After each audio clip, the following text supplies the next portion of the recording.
So I have this problem, x plus 3y minus 7 equals 0, that I have to graph. So I want to solve this for y, and so to do that I'm going to subtract 3y from both sides. When I do that, the x comes down, the 3y's cancel each other out, the minus 7 comes down, and the equals negative 3y carries down. Now y is being multiplied by negative 3, so to undo that multiplication, I need to divide each and every piece by negative 3, and I get negative 1/3 x plus, because I have a negative divided by a negative, negative 1/3 x plus 7/3 is equal to y.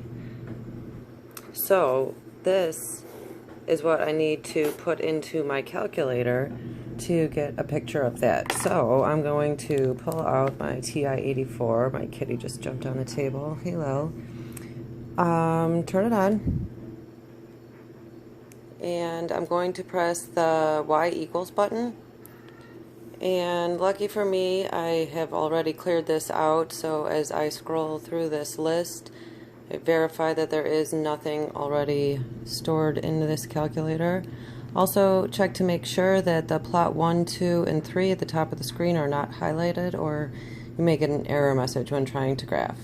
So, one more note is on my old and very worn TI-84 Plus calculator, next to the green alpha is the XT theta n button. This is the X that you have to use to graph a line on the TI calculator. It will not recognize any other button. So I'm going to start typing this problem with the negative sign in the bottom row next to the enter key.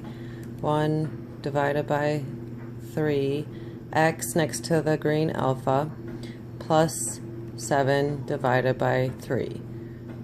Enter, and I also have my viewing window set to standard.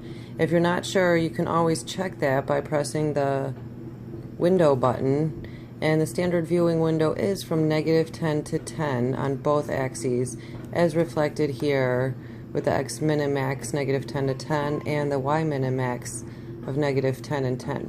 These can be changed to accommodate a different sized viewing window.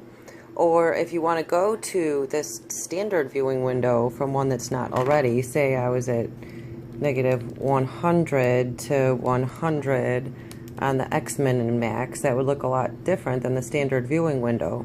So I could always press zoom and then the number 6 to select the Z standard option for the standard viewing window, and I get a picture of my line.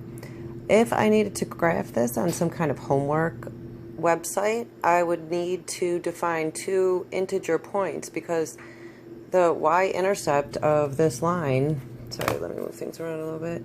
The y-intercept 0, b is 0, 7/3, which 3 goes into 7 twice.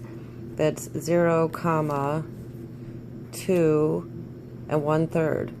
Well, most of these programs don't let you get that specific. They let you go down to the halves. So I can use the table function on my calculator. If I press the blue button second to access the blue table, it will give me a list of integers for x, and as you can see here right up at the top, I have 1, 2, right? Integer values of x and their corresponding y values when you plug them into the equation. And I also have 4, 1.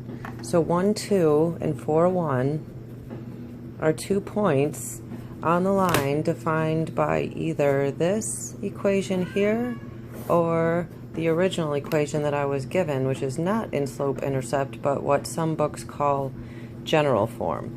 So I'm going to graph 1, 2, and 4, 1. So